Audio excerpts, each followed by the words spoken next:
Merci pour votre présence ce matin. Nous allons rentrer.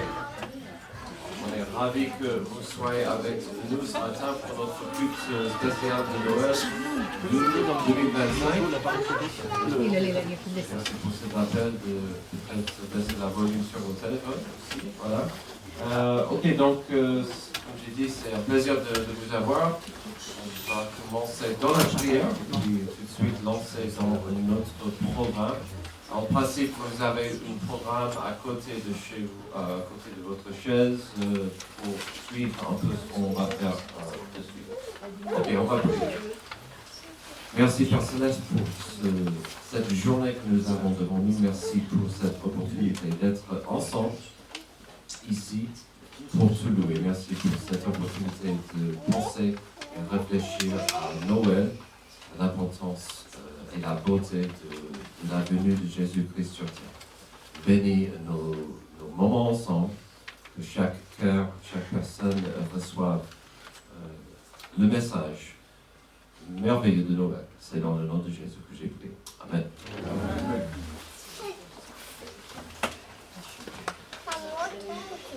Si vous pouvez vous lever, on va chanter tous ensemble les anges dans nos campagnes.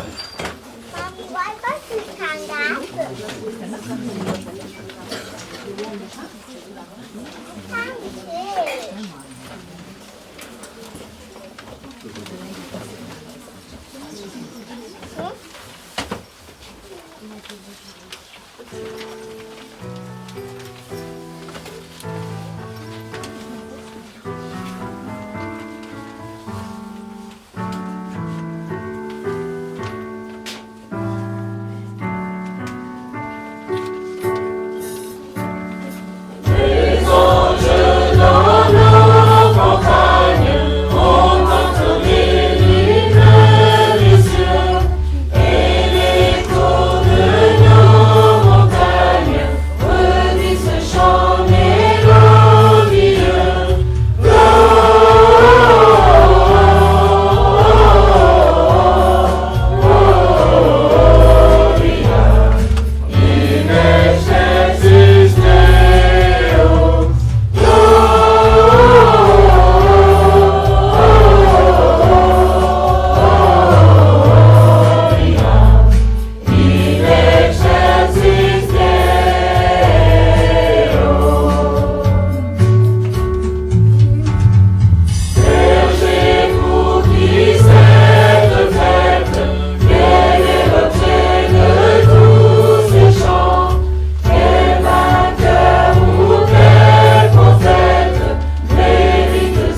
Voici à quel signe vous le reconnaîtrez. Vous trouverez un enfant emmailloté et couché dans une crèche de Soudan. Il se bénit d'avance une multitude de l'armée céleste le louant.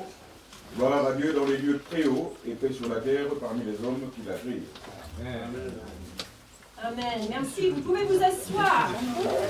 Sauf que, ça se peut qu'il y a certaines personnes qui auront un petit chiffre collé sur la chaise. Donc, il faut regarder les chaises pour voir si vous avez un chiffre, un petit papier. C'est pas toutes les chaises, mais il y a des chiffres. Vous gardez le chiffre, vous allez voir.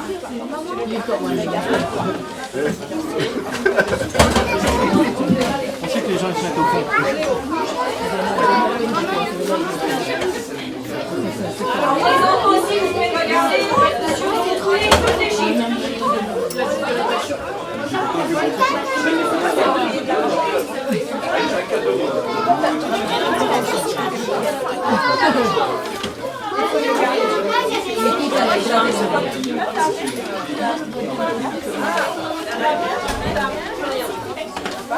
Oui,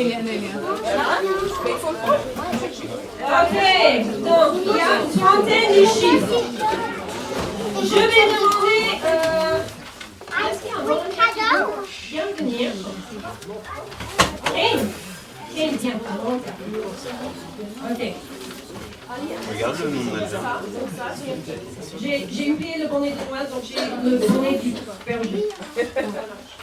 Alors, Kane va tirer un chiffre et lui dire ce que c'est. Le numéro 10. Qui a le numéro 10? Personne n'a le numéro 10. Ça veut dire qu'il manque des chiffres. Regarde. Ben voilà! Elle revient à l'église. Et regarde, elle gagne un petit cadeau de 10 euros. Voilà, ok, on va changer. Est-ce qu'il y a quelqu'un d'autre qui peut venir tirer? Eva. Allez hop. Qui est-ce qui va avoir le bon chiffre? Vas-y. Ah! Réalia, tu peux pas dire derrière moi. Alors, c'est quoi? Le 26. Le 26. Qui a le 26? Ah, super! Voilà, félicitations. Ok, encore une fois. Désolé, j'ai que toi, hein. Johanna. Vas-y, Johanna, c'est le bon chiffre. Le numéro 11. Oh, elle est là. C'est qui? C'est toi, chérie. Super. Tiens, chérie, c'est pour toi. Voilà, c'est tout. Merci à vous.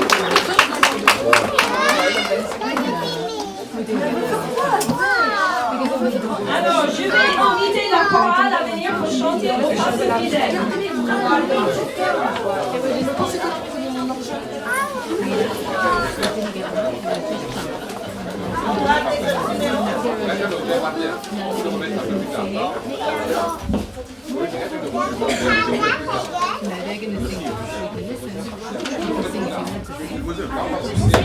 C'est fini les numéros, désolé, hein, il n'y avait que toi.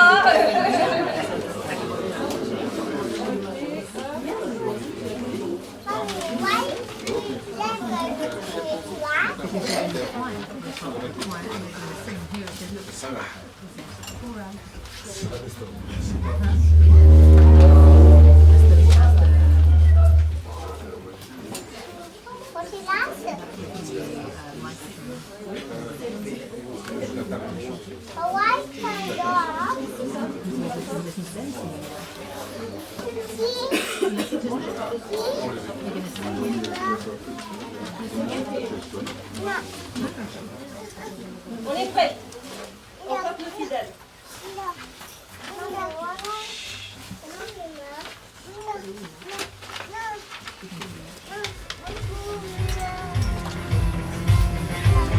Et vous tapez les mains.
nouvelle qui sera une source de grande joie pour tout le peuple.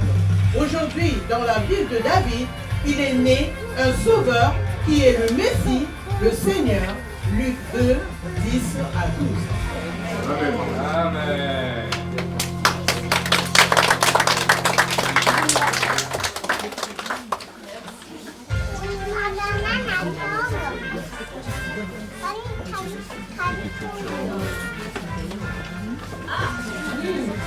Ok. On va faire un petit jeu encore pour tester votre connaissance sur Noël. Ok? Alors, c'est bon. J'aurais besoin de 2 personnes encore pour être juge. Sacha veut être le juge. Là, ça va être drôle. Ok, Sacha, encore une personne pour m'aider? Ah non. Lia et Sacha, c'est pas possible. Aidez-moi. Il n'y a que Nathalie. C'est mieux. C'est mieux, ok? Alors, on va faire comment? Parce que c'est tellement divisé bizarrement aujourd'hui. Là, ça sera équipe 1. Donc, Roustan, tu vas marquer les points. Hein? Donc là, c'est équipe 1. Il va trouver un stylo d'abord. Là, c'est équipe 2. OK? Je vais lire la question. Vous me laissez terminer. OK? Faites pas comme les enfants qui disent « Je sais! » Oh, que j'ai pas terminé la question. OK? La première personne qui se lève, ou pour certains qui ne peuvent pas se lever, vous pouvez lever la main. OK? OK? Pas de souci. La première personne qui se lève la main a le droit de répondre en premier. Et gagne un point, s'ils ont raison, pour leur équipe. Vous avez compris? Oui. Vous avez compris? Oui. Vous êtes là ou quoi? Oui. OK. Voilà, on commence. C'est que 10. Il n'y a que 10 questions. Plus ou moins. Quel pays a inventé le sapin de Noël? Est-ce que c'est Angleterre, Allemagne, Pays-Bas ou la France? Alors, qui est-ce qui veut essayer de répondre? Est-ce que c'est Angleterre, Allemagne, Pays-Bas ou la France? La petite Marie. Ok, elle pense que c'est la France. Non, c'est pas la France. Ça laisse Angleterre, Allemagne, Pays-Bas. Non, c'est pas l'Angleterre. Mathis? Les Pays-Bas? Non, c'est pas les Pays-Bas. Alors là, non, là c'est... Okay. Non, c'est quel pays? L'Allemagne. Le sapin de Noël vient de l'Allemagne. Donc pas de point pour ça. Voilà. Oh, ça commence bien. On continue. Le numéro 2. Donc, le premier sapin de Noël d'avoir été décoré de lumière électrique, donc les guirlandes de lumière comme ça, se trouvait en France dans les années 1880. Vrai ou faux? Vrai ou faux? Le premier sapin de Noël d'avoir été décoré de lumière électrique se trouvait en France dans les années 1880. Vrai ou faux? Il y a quelqu'un de ce côté? Kane? Kane dit faux. Il a raison. Il a raison. Ça, c'est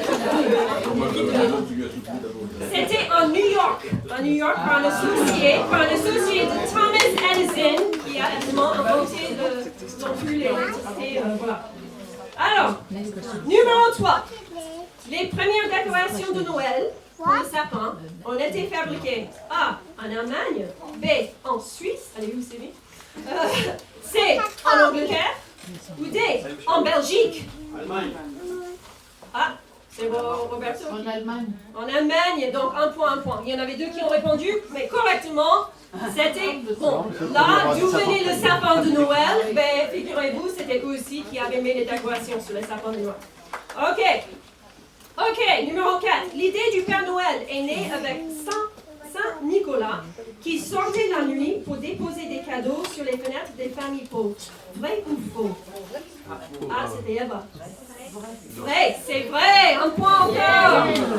Ok. Bravo, c'est vrai.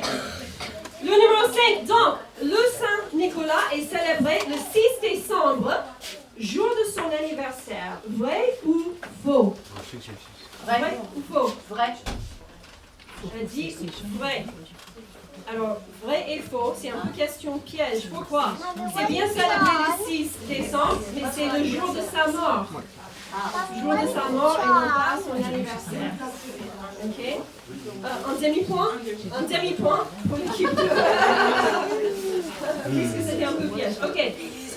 Ok, là, je vais dire à ma famille qu'elles n'ont pas le droit de répondre à cette question. Et vous dites rien. Vous dites rien. Rien de rien.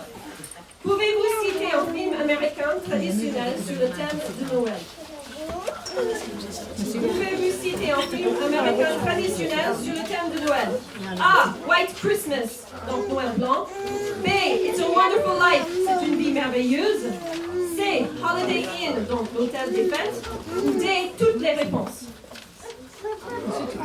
Alors, hop, qui va se lever le premier là-bas? Une vie merveilleuse. Alors, c'est pas faux. Vicky, qui dit? D. Toutes les réponses. Donc, on va quand même donner un point parce qu'elle avait raison, c'est effectivement un film. Et un point encore à équipe 2. Wouh! L'équipe 2 est en train de gagner, je crois. Ok, là c'est facile. Vrai ou faux? Facile. Numéro 7. Facile. Selon la Bible, Jésus est né le 25 décembre. Vrai ou faux? Il faut se lever. Cynthia, faux. Faux, elle a raison. Un point. Dis-moi. Le 26 décembre. C'est dans la nuit du 24-25. Ouais, on avait déjà mis les profs. Mais c'est pour nous. C'est pour nous, hein. Ok. Allez, numéro 8. Écoutez bien. Toujours selon la Bible. Combien de rois mages sont venus voir l'enfant Jésus? A. 10. B. 3. C. 5. D. Personne ne le sait avec certitude. C'est qui? C'est lui. Personne ne le sait. Elle a raison. La Bible ne dit pas combien ils étaient plus qu'un. Ils avaient 3 cadeaux, donc la tradition a dit, oh, ils étaient 3. Ils étaient probablement plus que 3, en bon groupe. Donc voilà. Donc la Bible ne dit pas. Ok, numéro 9, on arrive à la fin. Ça, c'était un point. Les bergers ont été guidés vers l'enfant Jésus par A. Une étoile. B. ChatGPT. C. Les paroles d'un ange. Ou D. L'application Google Maps. L'étoile.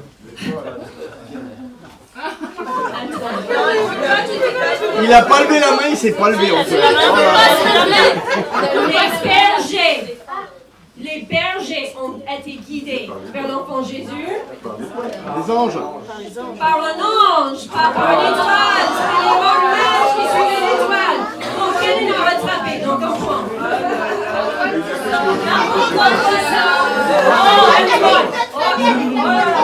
Tu vas jamais entendre la fin de ça. Alors, je pense qu'il faut se lever. Vous avez le main en premier avant de dire. Alors, 10, le mot Xmas. Donc, X, vient du A, latin, B, grec, C, romain, D, chinois. Donc, le mot Xmas vient du, il faut lever la main. A, latin, B, grec, C, romain, D, chinois. Oui. Non, c'est pas du latin. Isabelle, grec, elle a raison. Un point si tu veux. Le X vient des grecs. C'est la première lettre du mot grec Christos. Maman est belle, maman. Donc en fait, Christmas. Ok. Une question bonus. Point Antoine, pour qu'il se rattrape. Ok. Cette question vaut 1000 points. Pourquoi Jésus est-il né? C'est là-bas. Pourquoi Jésus est-il né? Joanna. Pour sauver le monde du péché. Bravo, 1000 points. Bravo, merci aux mes juges. Ensuite, je vais inviter Sean et les enfants à venir pour la crèche vivante. Ok. Les enfants, orange, si tu portes ça, Léo. Tu vas à mon bilan. C'est très joli. Tu vois, c'est comme ça.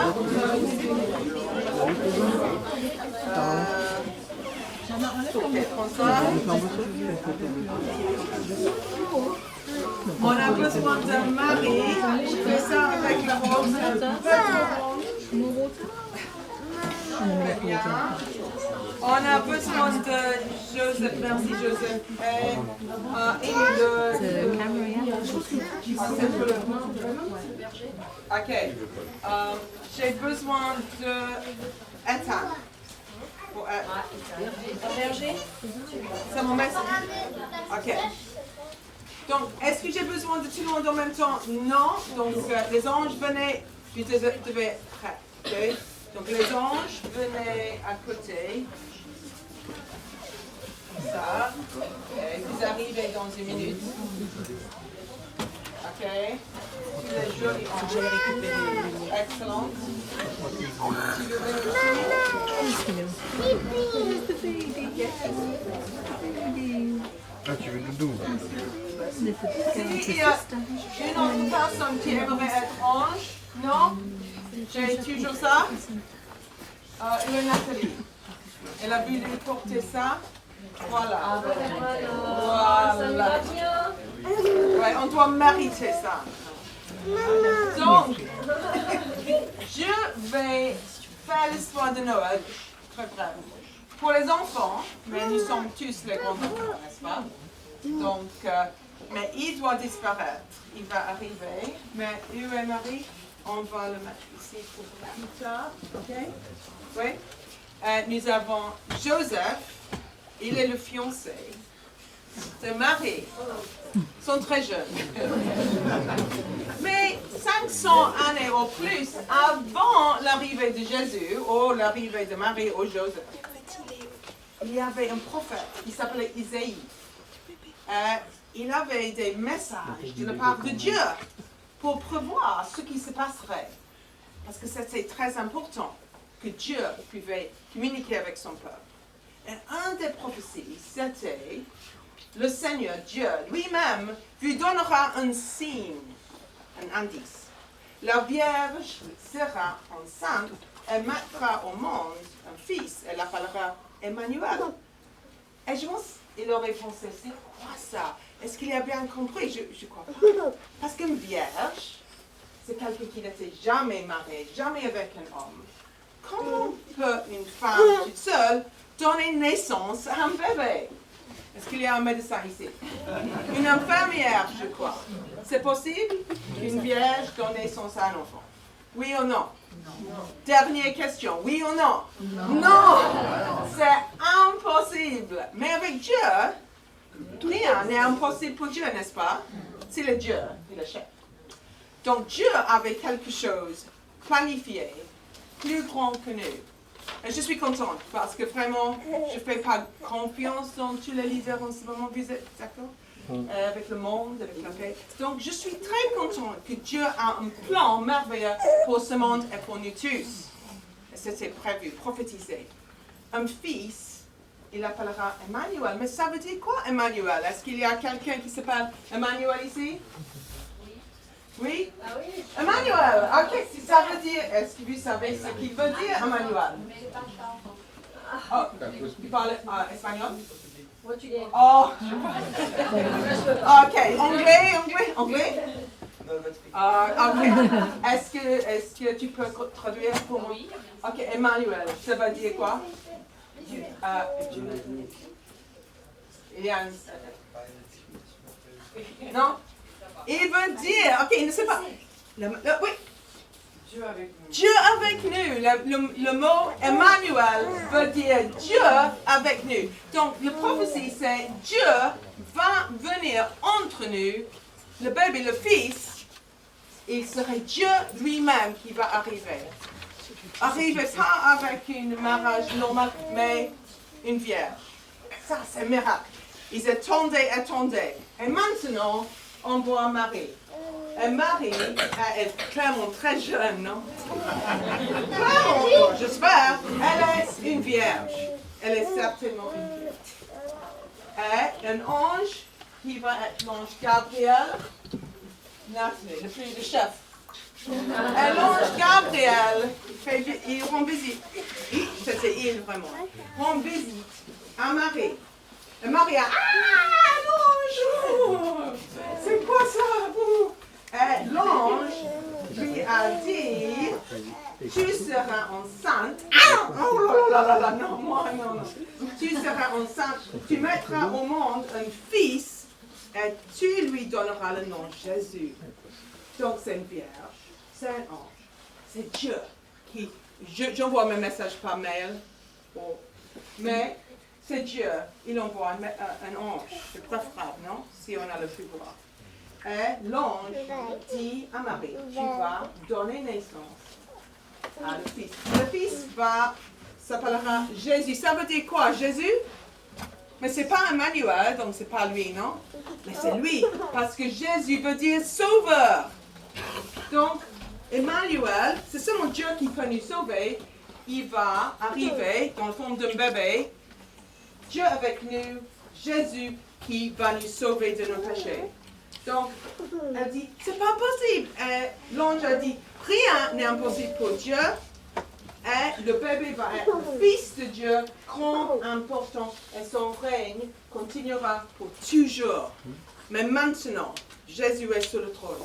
Et elle est wouh! Elle parlait avec son fiancé, le fiancé. Et qu'est-ce que tu penses? Joseph pense. Joseph, je suis enceinte. Quoi? Tu es mon fiancé, c'est pas possible. C'était pas moi, mais tu es une fille jeune et bonne. Qu'est-ce qu'elle dit? C'est le fils de Dieu. C'est pas moi, c'est pas un autre homme, c'est Dieu. Il avait ses doutes. Il dit, on doit rompre secrètement. Mais, tu vas disparaître un petit peu. Un autre ange arrive. Un autre ange. Dans un rêve. Tu vas arriver. Elle dit à Joseph, n'aie pas peur. Le bébé, c'est le bébé, le Messie, le Sauveur, l'Emmanuel. Et Marie, c'est la Vierge dans la prophétie. C'est la Vierge, c'est elle. Et c'est le plan de Dieu, c'est l'enfant de Dieu. Donc, ils croyaient, et maintenant, ils sont ensemble, mais pas ensemble dans cette manière, jusqu'à après la naissance de Jésus. Donc, il y avait une commande, un ordre de la part des Romains. Tu dois aller à votre ville d'origine pour signer pour les impôts. Vous aimez les impôts? Oui. Vous aimez la paperasse française? Non. C'était plus difficile. 4 jours de trajet, enceinte, aller signer pour les impôts. Quelle heure. Mais il devait y aller à Bethléem. Donc, Marie-Joseph, allez en route à Bethléem. Bethléem, c'est loin, c'est loin. C'est 4 jours. Vous avez 4 jours pour attendre? 4 jours? Ok. Vous pouvez dormir un peu. Ok, enfin, 4 jours après, ils arrivent à Bethléem. Et le moment arrive quand ils donnent naissance à le bébé qui s'appelait qui? Jésus, qui veut dire Sauveur, Emmanuel, Dieu avec nous. Voilà. Très fier, non? Les micros. Ok. Et dans les collines, il y a des bergers. Ok. J'ai besoin de bergers. Berger. J'ai un berger. 3 bergers. Vous pouvez imaginer beaucoup de bergers? Ok, dans les collines, il y avait des bergers. Et un autre ange, qui va être l'ange maintenant. Qui va être l'ange maintenant? Quoi? Vraiment, les anges sont préoccupés pendant ce moment-là. Et qu'est-ce que cet ange a dit? Je cherche. N'ayez pas peur. Vous avez peur. Car je vous annonce une bonne nouvelle qui sera une source de grande joie pour tout le peuple. Ça veut dire joie. Vous devez être joyeux. Jésus est venu pour vous sauver, pour vous donner la paix, la joie, l'amour, le pardon. Une joie pour tout le peuple. Aujourd'hui, dans la ville de David, il vous est né un sauveur qui est le Messie, le Seigneur, Dieu. Ok? Wow, ouais, vraiment? Il arrive, le Messie, le sauveur. Et l'ange a dit, allez à Bethléem, tu vas le trouver dans une mangeoire. Oui, un mangeoire pour les animaux qui mangent. Il est le Christ, le Sauveur. Donc, il y avait beaucoup d'autres anges qui sont arrivés. Venez. Ils ont dit gloire à Dieu. Gloire à Dieu. Vous pouvez dire gloire à Dieu. Gloire à Dieu. Et paix sur ceux qui l'honorent. Ok. Gloire à Dieu. Venez et donnez la paix. Allez. Je vous apporte la paix. Allez. La paix, la joie, l'honneur. On glorifie Jésus. Ouais, Jésus. Ouh, il est né. Venez. Allez les anges. Ça c'est merveilleux. La lumière de Jésus. Ok. Et le berger, plusieurs sont allés à Bethléem. Et qu'est-ce qu'ils ont vu? Est-ce que c'était le signe qu'ils avaient dit? Un bébé dans le mangeoire, imagination, le mangeoir où on mange les animaux? Oui, c'est le bébé. Et qu'est-ce qu'il vous avait fait? Oh, il est mignon. Oh, vous avez adoré le bébé. Adoré? Parce qu'il est un bébé ordinaire? Oui ou non? Non. Ordinaire? Non. Merveille unique. Emmanuel, Dieu avec nous, Jésus notre Sauveur, qui est venu pour me pardonner de me cacher parce que je suis super méchante, et vous aussi, pour avoir une relation personnelle avec Dieu, pour nous donner la paix entre nous et Dieu, et nous et nos prochains. C'est merveilleux. Et vous pouvez dire joyeux Noël et joyeux anniversaire, Jésus. N'est-ce pas? Joyeux anniversaire, Jésus. On pense à son anniversaire. Est-ce qu'il reste bébé? Non. Il a grandi pour donner sa vie sur le croix. Parce qu'il a pris ma place, ta place. Je mérite la mort. Il m'a sauvé. Parce qu'il donnait sa vie pour me et vous sauver. Quelle joie. Joyeux Noël. Merci les enfants.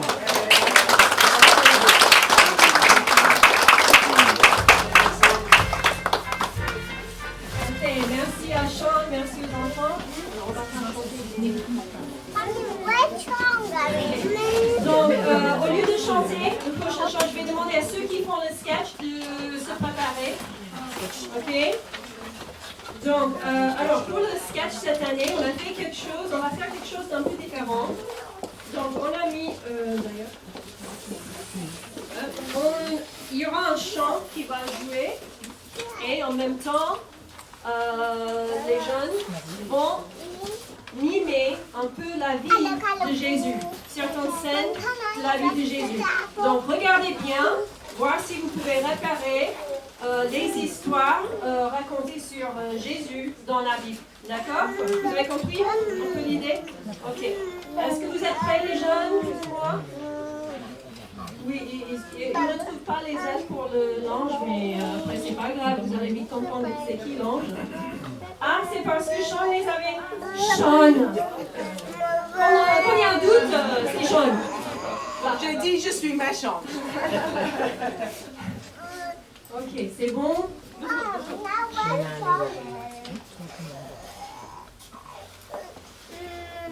J'arrive.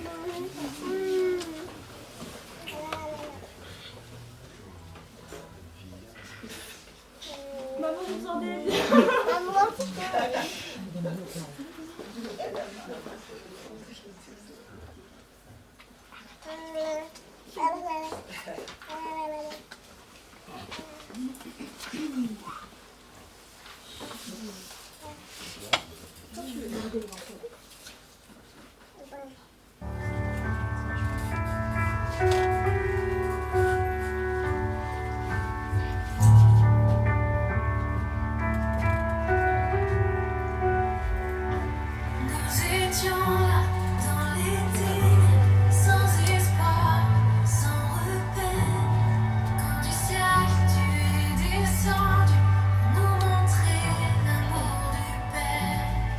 À une vierge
Merci beaucoup Jeanne pour ce sketch puissant. J'espère que vous avez pu repérer les histoires que vous avez reconnues sur Jésus. Donc là, on va chanter un chant que vous connaissez un peu, sans doute de mélodie. Ça, c'est un Ding Dong, les entendez-vous?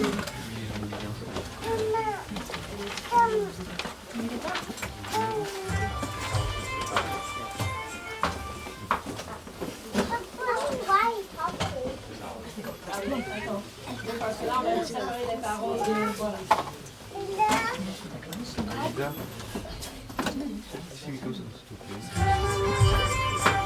pouvez vous taper les mains ou pas les pieds.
demander à Martin de venir.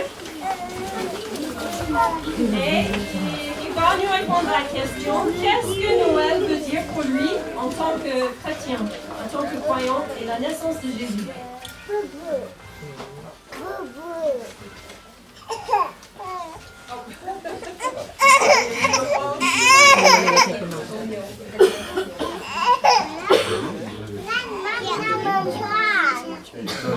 Amy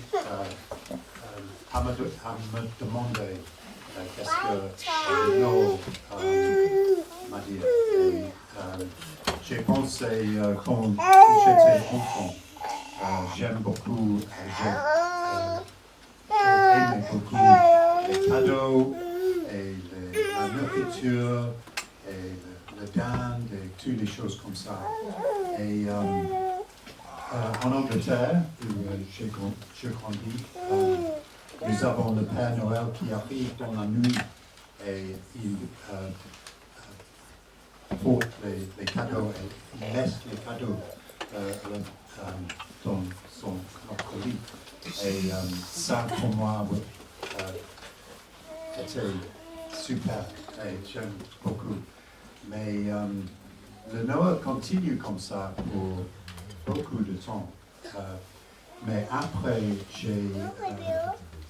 je suis allé à l'université et les choses ont commencé à changer. Et j'ai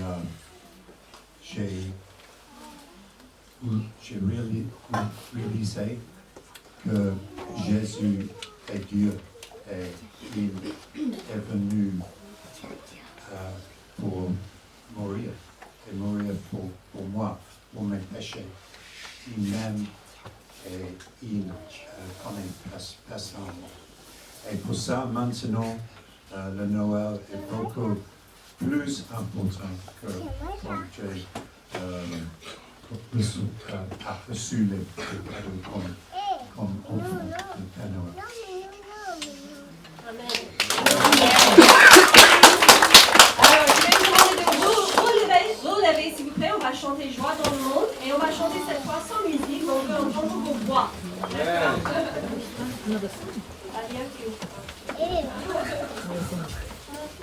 Ok, vous êtes prêts? Joie dans le monde, le Seigneur vient. La terre accueille son roi. Que tous les cœurs lui prennent une place. La terre et le ciel chantent. La terre et le ciel chantent. La terre et le ciel chantent. Joie dans le monde, le Sauveur règne. Entendons ce refrain. Les champs et les fleurs, les collines et les plaines, proclament en cœur ce chant, proclament en cœur ce chant, proclament en cœur ce chant. Il tient le monde entre ses mains et fait connaître au peuple les grandes merveilles de sa justice, la gloire de son amour, la gloire de son amour, la gloire de son amour. Amen. Amen. Merci. Vous pouvez vous asseoir. Sauf les enfants, vous pouvez monter avec Sean. Et s'il y a une personne qui veut aider Sean. Et s'il y en a qui veut la crèche, normalement c'est Isabelle qui tient la crèche. Avec Alia.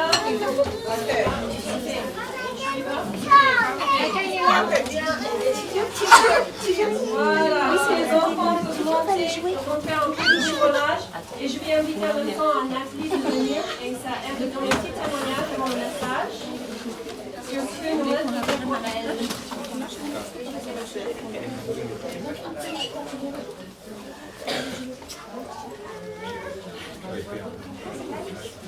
On a beaucoup d'enfants aujourd'hui, ça fait plaisir.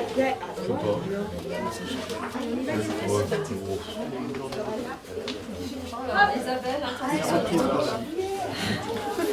Ok. Comme j'ai dit dans donc Nathalie va venir partager un mot. Nathalie l'ange va venir partager un mot sur ce que Noël veut dire pour elle. Alors bonjour à tous. Ceux qui ne me connaissent pas, je m'appelle Nathalie et je vais vous partager ma foi en Jésus et aussi ce que Noël représente pour moi. Pour cela, je vais vous emmener dans l'évangile de Jean, au chapitre 3, verset 16, qui dit, je pense que la plupart d'entre nous ici connaissons ce passage, « Car Dieu a tant aimé le monde qu'il a envoyé son Fils unique, afin que quiconque croit en lui ne périsse point, mais qu'il ait la vie éternelle. » Amen. Quand on m'a parlé de Jésus pour la première fois, c'est ce passage qui m'a été enseigné. On m'a parlé d'un Dieu à la fois juge et père. On m'a parlé de l'enfer et du paradis. On m'a dit que nos choix de vie sur terre détermineraient notre issue après notre mort. Et il faut savoir que moi je ne suis pas née dans une famille chrétienne. Mon père était animiste, ça veut dire qu'il croyait aux traditions, aux ancêtres et toutes ces choses-là. Et ma mère n'était pas du tout croyante.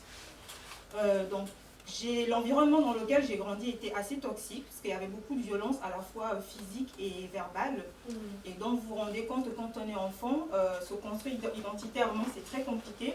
Donc j'ai rapidement développé de l'anxiété, beaucoup de stress, des angoisses, des peurs incessantes et quelquefois des troubles du comportement. Et donc quand j'ai eu la possibilité de changer de vie à travers le salut qu'on m'offrait, je me suis dit, bon, en fait, il suffit tout simplement de changer de comportement, d'être une meilleure personne pour mériter la grâce de Dieu. Et toute ma foi, pendant toute cette période, s'est construite avec cette pensée-là. Des années après, quelques années après, dans mon cheminement spirituel, dans mes moments de méditation, j'ai à nouveau reconsidéré ce verset. Et en le lisant, j'ai eu comme une sorte de révélation où je me suis rendu compte que la Bible dit « Car Dieu a tant aimé le monde qu'il a envoyé son Fils unique ». En fait, le salut, c'est la conséquence de l'amour de Dieu pour sa création. C'est parce que Dieu nous a aimés, c'est pour ça qu'il a envoyé Jésus. Donc en fait, avec toute ma volonté, avec toutes mes bonnes œuvres, je ne pouvais pas me changer moi-même, je ne pouvais pas me guérir moi-même. Et le salut ne se mérite pas. Le salut est une grâce, c'est un don de Dieu. Il fallait tout simplement que j'accepte cet amour, que cet amour vienne habiter en moi, que Jésus et moi nous faisions un, pour que ce changement s'opère à l'intérieur de moi. Et en fait, après, j'ai reconsidéré ma vie spirituelle sur cette nouvelle pensée. Et donc, j'ai laissé l'amour de Dieu me transformer. Et c'est ce qui aujourd'hui définit la personne que je suis. Donc, pour moi, Noël, justement, ça va représenter l'expression de cet amour pour Dieu, pour le monde, pour la création, il dit pour tous les hommes, sans exception. Et pour terminer mon propos, il y a peut-être quelqu'un ici qui n'a jamais entendu parler de Dieu. Il y a peut-être quelqu'un qui a entendu parler de Jésus, mais suivant comment les religions nous l'enseignent, ou encore comment les médias veulent bien le représenter. Moi, je vais tout simplement dire que Jésus n'est pas une religion. Jésus est d'abord une rencontre qui aboutit sur une relation d'amour entre Dieu et les hommes. Et vous allez peut-être me dire, mais oui, où est-ce qu'on rencontre ce Jésus? Et bien physiquement, on ne le rencontre plus. Je ne l'ai pas rencontré physiquement, mais on le rencontre de plusieurs manières différentes. À travers le sketch qu'on vient de voir, à travers le message qui va être enseigné, à travers les chants, à travers sa parole. Il suffit tout simplement d'ouvrir votre cœur et de laisser Jésus habiter en vous. Merci de m'avoir écouté. Amen.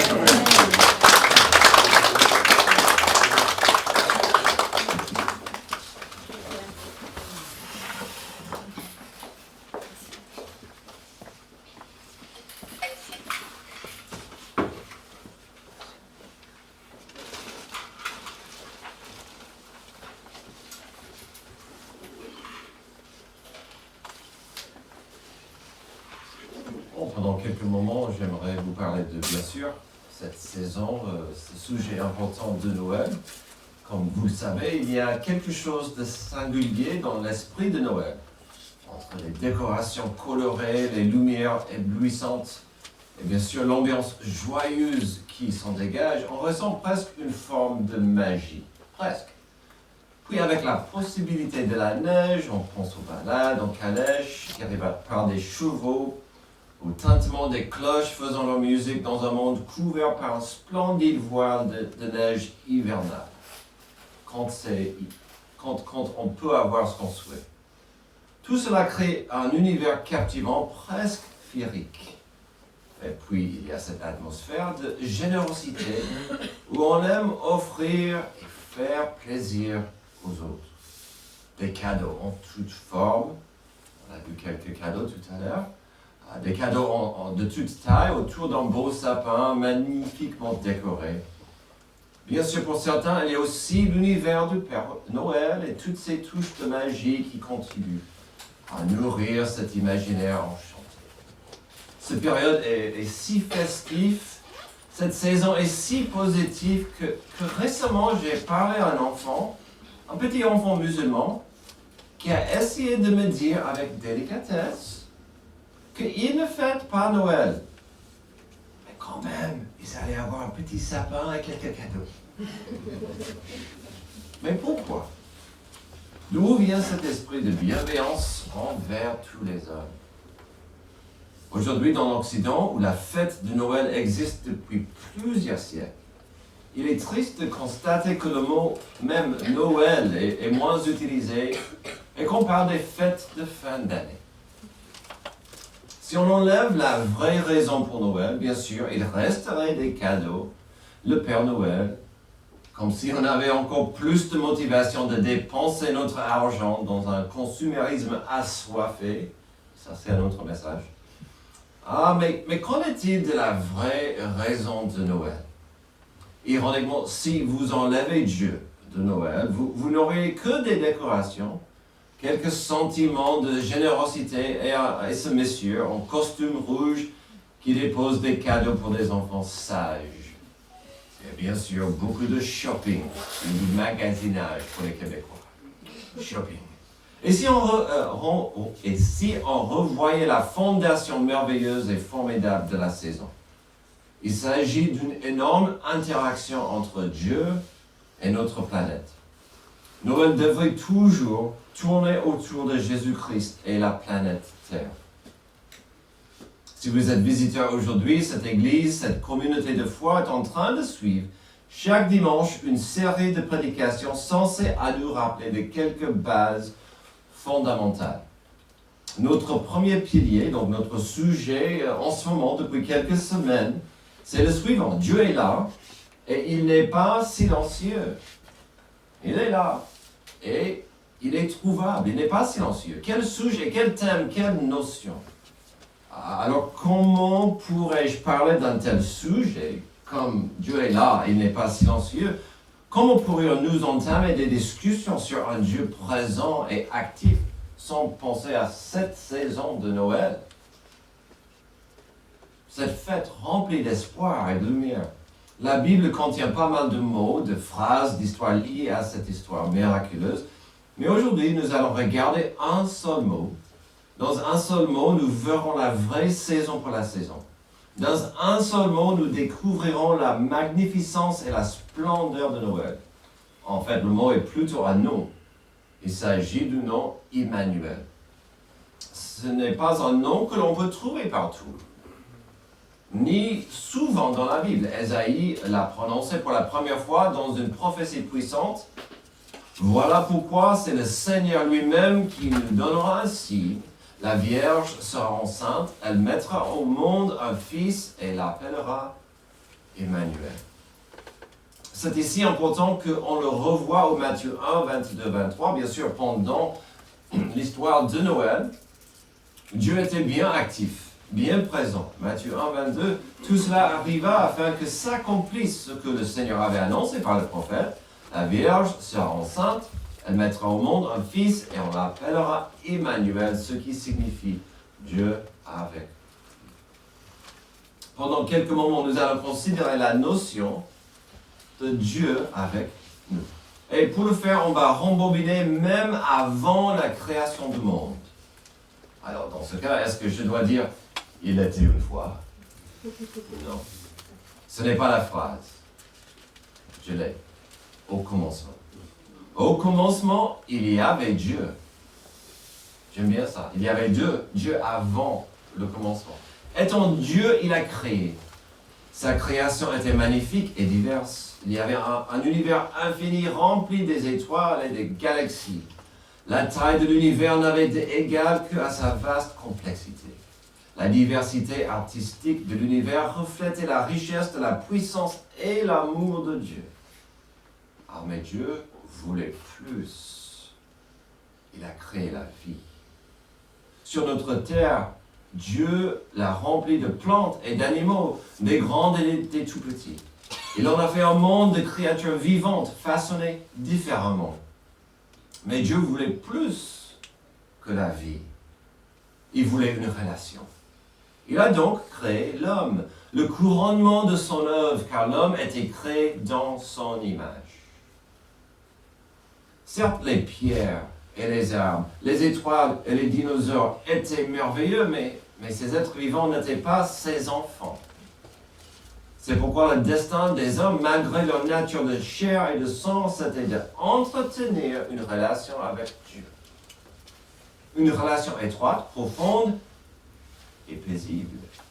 Quelle idée radicale de voir ce Dieu parfait, infini et tout-puissant, désirant une relation avec cette créature si limitée, nous, l'être humain.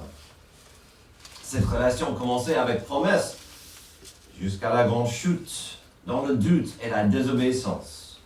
Le fruit pourri de cette chute était le péché, et il a tout maudit et a tout gâché la création parfaite de Dieu. Là où il y avait de la paix, de l'harmonie, et à midi se trouvait une fosse, une faille, une énorme séparation entre Dieu et l'humanité. Par conséquent, l'humanité était aussi maudite avec l'incapacité de réellement connaître la paix, soit entre lui, soit entre nous. À travers les siècles, certains essayaient de retrouver les moyens de réparer la brèche, de retrouver ce Dieu offensé. Dans l'obéissance et par la foi, certains luttaient pour lui plaire, mais le cœur de l'homme aura toujours la tendance de errer et aller vers la rébellion et la désobéissance. L'humanité restait dans son échec, maudite et ruinée. Les êtres humains ne se faisaient aucune illusion quant à leur faiblesse, ils se savaient perdus. Dans leurs meilleurs moments, ils ont compris, malgré toutes les fautes commises, ce Père devenu distant les aimait d'un amour éternel. Hélas, la séparation semblait immuable. Dieu était pur, eux souillés. Entre-temps, Dieu, avec un amour patient et éternel, restait disponible. Durant des siècles, malgré la croissance de la décadence des civilisations, Dieu ne cessait jamais de tendre les mains vers ses fils et ses filles prodigues.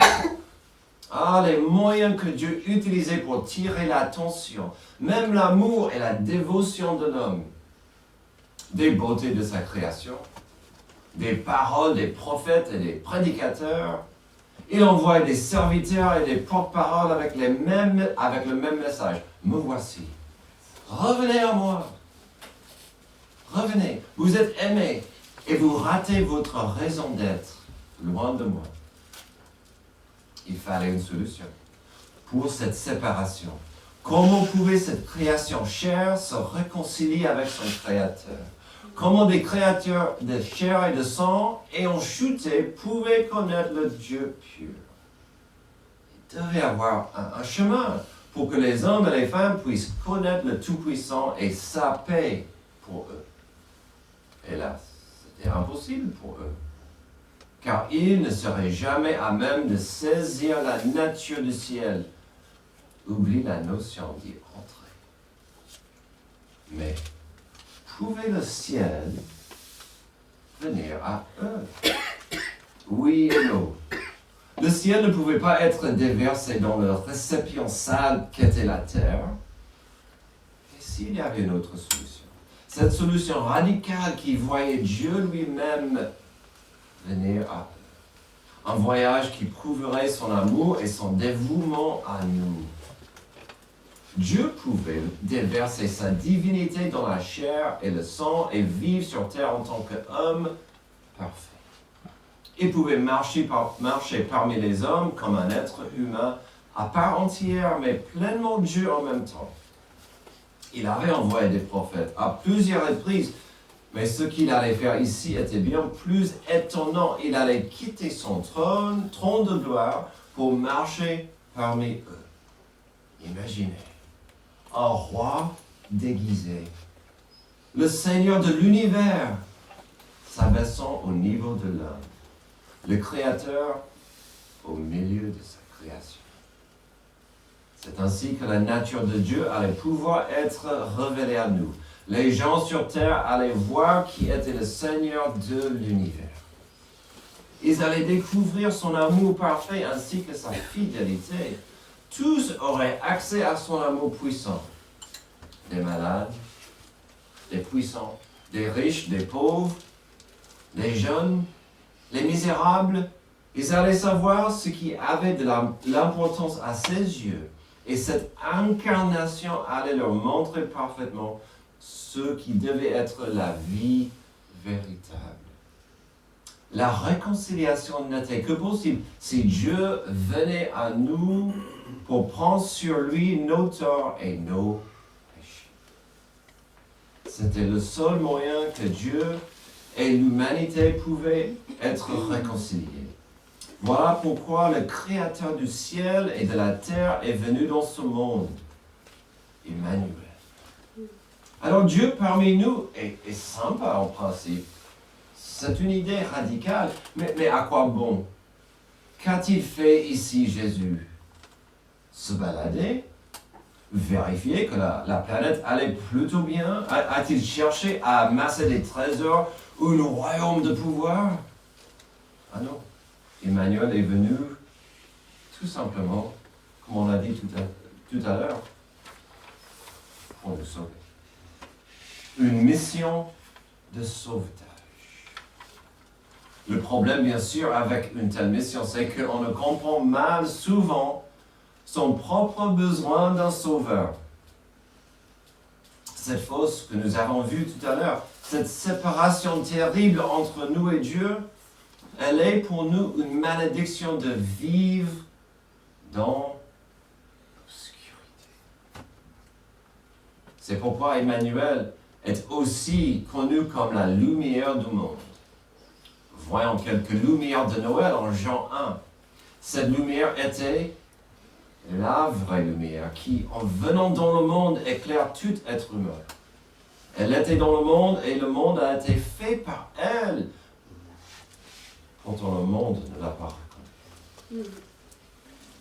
Elle est venue chez les siens et les siens ne l'ont pas accueillie. Comme dans le premier Noël. Mais à tous ceux qui l'ont accepté, à ceux qui croient en son nom, elle a donné le droit de devenir enfants de Dieu. Puisqu'ils sont nés non du fait de la nature, ni par une volonté humaine, ni par la volonté d'un mari, mais qui sont nés de Dieu. La puissance de Noël, c'est qu'elle nous ouvre la porte à la paix avec Dieu. Une paix resplendissante nous est disponible. Mais que feriez-vous avec cette lumière?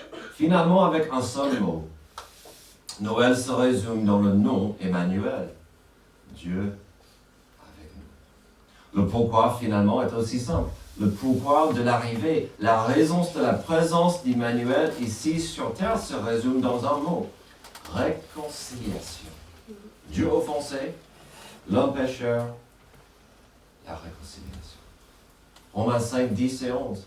En effet, si nous avons été réconciliés avec Dieu grâce à la mort de son Fils, lorsque nous étions ses ennemis, nous serons à bien plus forte raison sauvés par sa vie maintenant que nous sommes réconciliés. Bien plus, nous plaçons notre fierté en Dieu par notre Seigneur Jésus-Christ, par qui maintenant nous avons reçu la réconciliation. Amen. Emmanuel est venu sur terre afin de nous offrir la possibilité d'avoir cette lumière, cette réconciliation et donc paix avec Dieu. Est-ce que vous avez cette paix avec Dieu aujourd'hui? Prions. Merci Dieu pour la venue d'Emmanuel. Sans lui, nous sommes perdus, nous sommes esclaves à l'obscurité, dans nos péchés. Merci pour la paix que tu nous as offerte à Noël. Que nous comprenions, que nous saisissons cette paix aujourd'hui, le cadeau ultime d'Emmanuel, Dieu C'est dans le nom précieux et puissant de Jésus-Christ, notre Sauveur, que j'ai prié ces choses. Amen.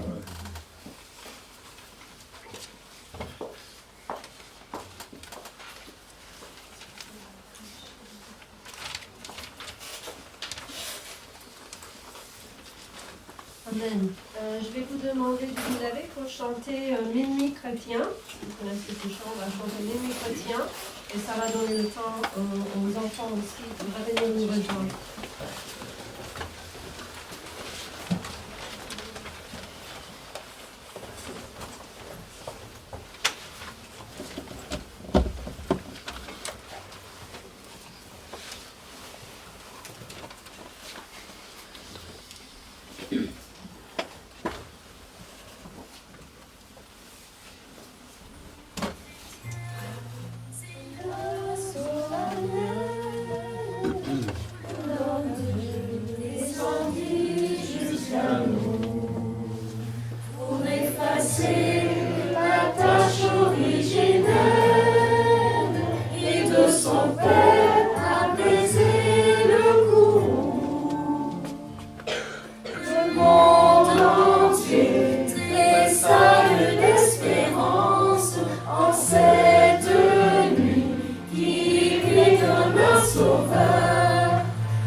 et une mamie, ça va. Il y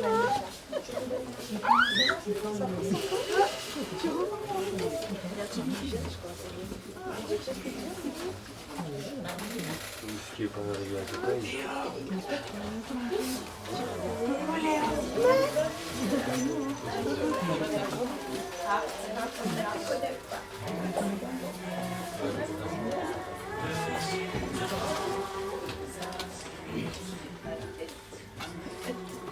Ok, on est prêt.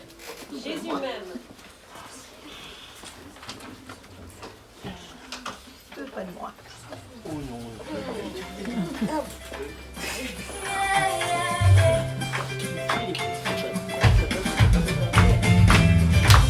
Quand je me réveille le matin, je dis merci à mon Seigneur. Il me garde par sa main et met la joie dans mon cœur. Jésus m'aime, oui je le sais. Son amour jamais ne cessera. Jésus m'aime, il m'a sauvé. Et dans mon cœur, il habitera. Quand je tombe, il me relève. Quand j'ai peur, il me rassure. Il m'apprend à vivre dans la paix et me conduit dans sa lumière pure. Jésus m'aime, oui je le sais. Son amour jamais ne cessera. Jésus m'aime, il m'a sauvé. Et dans mon cœur, il habitera. Frappe des mains pour Jésus. Frappe des pieds pour Jésus. Chante plus fort pour Jésus. Crie de joie. Alléluia.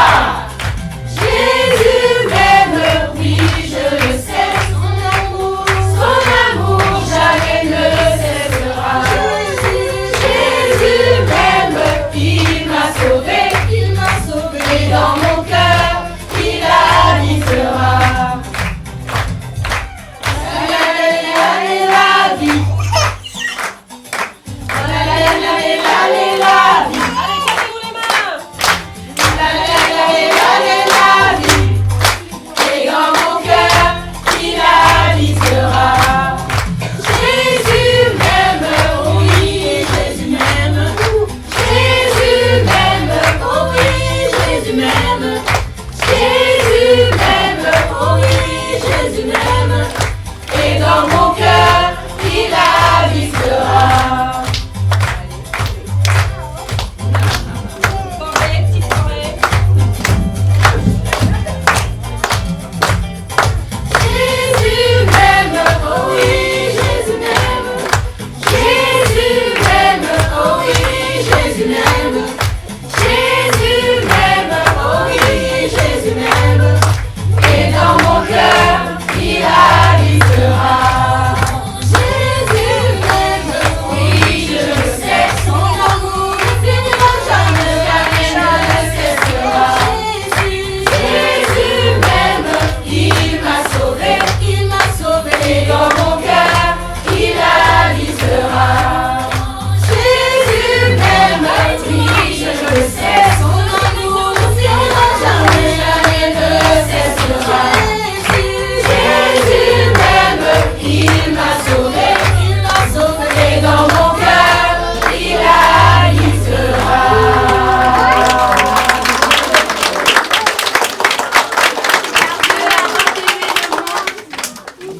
Il a donné son Fils unique. Afin que quiconque croit en lui Ne périsse point. mais qu'il ait la vie éternelle. Jean 3,16.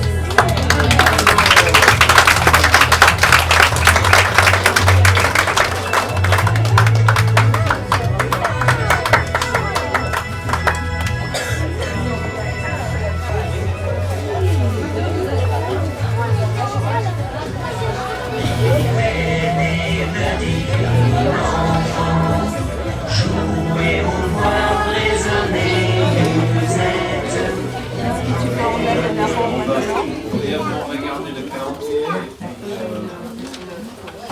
nos invités, il y a une annonce à faire. Il nous reste que 2 dimanches ici dans la chambre. Donc on sera à la salle 54 dans la nouvelle année. Donc ça c'est une annonce importante. 54 rue de Paris. Il y a une pub pour ça. Il y a une pub pour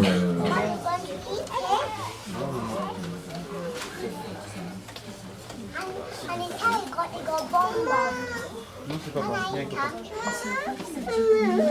Donc voilà, dans la nouvelle année, on sera à la salle 54. Pourquoi je vous montre ça? Bon, déjà, il faut le savoir. Si vous allez revenir, le rejoindre dans la nouvelle année, ça ne sera pas ici, ça sera à la salle 54. Mais aussi, j'ai une annonce à vous dire, surtout pour nos fidèles, mais aussi pour nos visiteurs. Vendredi, dans quelques jours, on va signer le permis de construire. Donc, les choses s'accélèrent, ça devient vraiment important et les choses vraiment avancent pour d'autres projets de construction.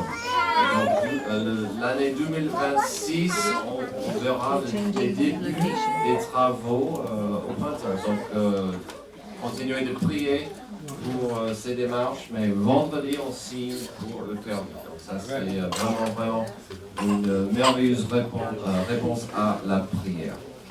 Et donc voilà. Le calendrier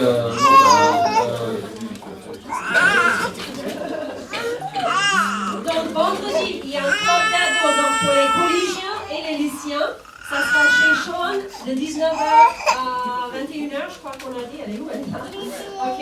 Il y aura un petit jeu avec des cadeaux. Donc chaque ado apporte un petit cadeau, pas plus que 10 €. Hein. Ça n'a pas besoin d'être quelque chose de cher.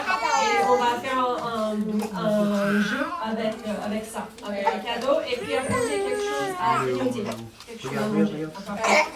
Si vous êtes collégien ou lycéen, il faut nous dire que vous viendrez.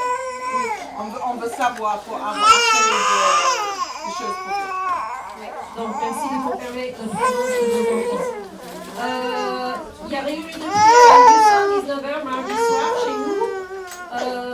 Études écrites comme d'hab le dimanche prochain à 11h ici. Le 27, peut-être un Christmas tea, je ne sais pas encore parce qu'il n'y a personne qui va confirmer. Donc dans ce cas-là, j'annule, je ne vais pas faire. Si vous venez, donc Christmas tea chez moi le 27 à 16h, s'il y en a qui sont là. Parce que je comprends, c'est Noël, il y a beaucoup qui partent, qui sont en famille, donc je comprends. Alors, Sacha et Alia vont. Tu peux aider, Kate? Avec Kate, ils vont distribuer les petits sachets de chocolat pour les enfants, les invités d'abord, et ensuite, s'il y en a qui restent, Kate veut vous aider, puis je vais parler. Après, il y a aussi à côté, il y a des choses à vendre pour les jeunes adultes. Ils veulent monter un podcast pour partager avec d'autres jeunes de bonnes nouvelles et parler des choses, et pour ça qu'ils font des activités. Donc ça, il y a des choses à vendre ici pour les aider à monter ce podcast parce qu'évidemment, il faut du matériel pour ça. Est-ce que c'est bon pour ça? Ok. Laissez-nous quelques minutes à la fin, on va dégager juste ces chaises-là. On va ranger ces chaises qui sont à côté des tables. Et on va préparer les boissons. Je vois des boissons ici, on va les mettre tous les boissons par là. Et puis il y aura de quoi manger ici. Donc j'espère que vous pouvez rester juste quelques minutes, partager un moment convivial autour de l'apéro ensemble. Qu'est-ce que vous attendez?